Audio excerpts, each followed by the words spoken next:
Welcome to Today on Broadway for Memorial Day, May 30th, 2016. I'm Broadway World's Matt Tamanini. As James and I told you last week, in light of the 3-day holiday weekend, we're going to have a slightly different type of show today. Instead of our normal news-based banter and James's dad joke transitions, we're going to bring you the audio from my recent interview with the incomparable Dame Judi Dench. I've been fortunate in my career, either covering sports, theater, or TV and movies, to interview some people that I was very excited to speak with. That excitement never really goes away when preparing for a big interview, especially in those tense few seconds before your subject picks up the phone. Yet, the more you have the opportunity to speak to individuals that you've long admired, the more it becomes easier, the more your nerves subside. That was not the case in this instance. Over the 2 months from pitch to publication, my excitement and nerves remained unusually high anytime that I thought about the interview actually coming to fruition. I mean, it's not every day that you have the opportunity to speak to a Dame Commander of the Order of the British Empire, a Tony and Oscar winner, a record-setting 8-time Laurence Olivier Award winner, and, frankly, one of the greatest actors to ever grace either stage or screen. However, as one very well might imagine, my nerves quickly dissipated, but never completely disappeared, when I heard Dench's familiar, soothing voice say, "Hello." Befitting the stature and universal respect that accompanies her place in our society, Judi Dench was kind, gracious, thoughtful, and wise. Here's our conversation. Hello. Hello, this is Matt from Broadway World. How are you? Hello, Matt. I'm fine, thank you. Thank you so much for taking the time to do this today. Not at all. Not at all. Thanks for phoning. No, absolutely. And congratulations on your Olivier for The Winter's Tale last month. Thank you. Thank you. Well, we had such a lovely time doing it.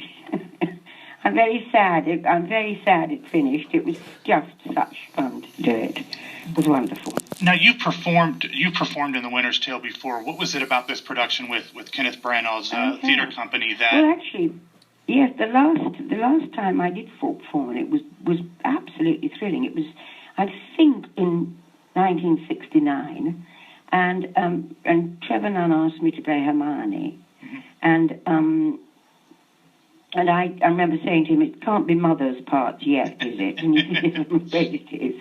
But then he came back to me a little while later and said, "I think we could double Hermione and Perdita," which it had been done before once by Mary Anderson with Forbes Robertson a very long time ago indeed.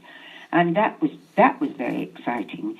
And so it was wonderful to come at it from a different angle this time. And, of course, with Ken Branagh, who I knew so well, who's playing, not only directing, but playing Leontes as well.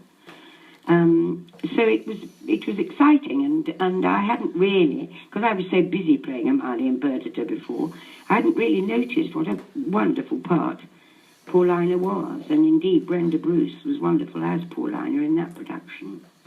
That's wonderful. A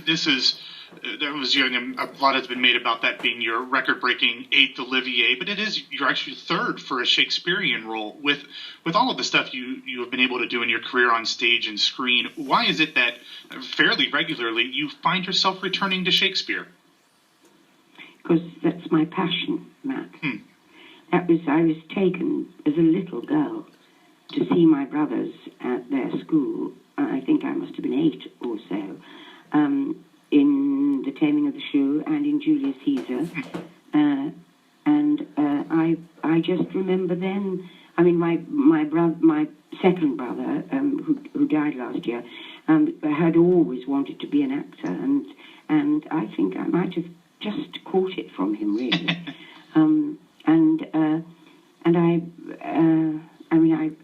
I just simply loved. My parents were very enthusiastic about Shakespeare, so we were taken to see lots of Shakespeare as children, and then I got into the Old Vic, which was fantastically lucky.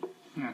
I think a lot of American theater fans recognize this. I mean, we saw the big anniversary celebration that you were part of last month, but we don't really understand how important William Shakespeare's works and legacy is to not only the London theatrical community, but really to the United Kingdom as a whole.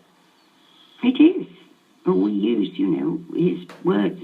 We colloquially use his words all the time. We don't realise it, but we do. I mean, he's a completely integral part of our upbringing, really, even if you don't know it. Yeah. You're quoting him nearly every day. Absolutely. Well, the reason we are getting to speak today is that you are one of a handful of actors featured in this new album, Shakespeare Exits and Entrances, along with your late brother Jeffrey and his grandson Oliver and the great David Suchet and Amelia Fox. I believe it was your brother who got you involved with the project, correct? I think it was. He knew Mike Ritson, who put it all together. And anyway, working with Jeff was a joy anyway. We did it Stratford several times. And so, I mean, you don't need much urging to do that. Yeah. Well, you mentioned Mike Ritson and Jackie Williams, who put together the album. Did they select the pieces that you performed, or did you have a hand in that process as well? No, I don't. I'm not sure. I can't remember. I think that there were quite a lot of suggestions, and we came up with suggestions too, and I think it was a kind of amalgam of both things. Yeah. I mean, the sonnets, at Stratford and at Stratford you work very much on the sonnets when you're learning to speak Shakespeare. So the sonnets were, we knew many of the sonnets by heart, and so that was lovely to do. Lovely. Yeah, and I was going to ask about the sonnets because, from a theatrical standpoint, unless you're in an acting school or something like that, or in an English class, you don't often hear those performed as well just as an audience member. So was it exciting or rewarding to be able to put those in a project for the greater theatrical fandom to be able to hear those? Yes, I think it was, because many are known. Many of them are known. But perhaps not all of them. Shall I compare thee to a summer's day? And sonnets that are very well known, and then some not so well known. I remember when we were at Stratford in which time was it? I think in about 69, 70. John Barton, who of course was a director there with Peter Hall, he bought a wonderful house called Hilborough, which in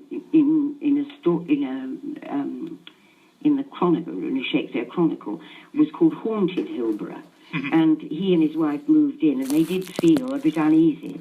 So he sat one night and he went through every single sonnet, sat there and kind of exorcised whatever ghost it was, or maybe the ghost got tired. I don't know. But anyway, he went away. But to hear John speaking was simply wonderful. I did a class with him once at the Young Vic, I think, with Ian McKellen. And what he didn't know about the sonnets was not worth knowing. That's right. Well, Sonnet 30 has always been one of my favorites, so to hear you perform that was really thrilling for me. Do you have a favorite track on the album, either something that you performed or something your brother or somebody else did? I absolutely loved Anthony and Cleopatra, and I did it at the National in... of course. I can't remember when, with Tony Hopkins. So I got a bit of a chance to do I Dreamt There Was an Emperor Anthony again, and that was lovely to do. That's you always make mistakes, and each time you think, maybe this time I'll get it better. Well, I think that's a good thing for all aspiring actors to know that someone of your caliber acknowledges that you make mistakes at times as well. So that's a good lesson. Oh, many. Yeah. Many. I've listened to the CD a number of times now, and it's really a wonderful recording because not only does it sound wonderful with Jackie's music and all of you great actors. Yes, with the music, isn't it lovely? It is. It's very nice. And what was interesting as I was kind of doing a little bit of research is that they wanted to do, obviously, some sort of classical music, but not something that relied kind of on the traditional medieval type of things. How did that work? Did they play the music for you before you performed the work? Not at the time. We did hear it. But we didn't record the music and then a sonnet, or the sonnet and then the music. But we had all heard it, and so we roughly knew what would be where. Yeah, that's interesting. Well, as someone who's kind of dedicated a large part of your career to classical works and Shakespeare, as well as you said, is your passion, how important is it for you to continue to champion projects like this, be it an album or a play or a film, so that people have the opportunity to realize that these works are just as vibrant and resonant today as they have been for the past 4 centuries? Well, that's what we hope always to do. I mean, I have to rely very much on knowing them now because my eyesight is so bad. But you know, it's the thing of young children and school children maybe kind of thinking, oh, I don't want to go to a Shakespeare. You know, one good production, and you kind of catch them, and you think there's the audience for the future, or even some of them. Do you know? If you can just, it's not an archaic language. It's somebody who knew about love and knew about jealousy and knew about envy and knew about joy and youth and old age, and you know. And so, if you can really, the sonnets I know are much more difficult, I think. But with the plays, you know, it's a question of telling the story really well. And if you can, then you know, young school children might maybe want to see more.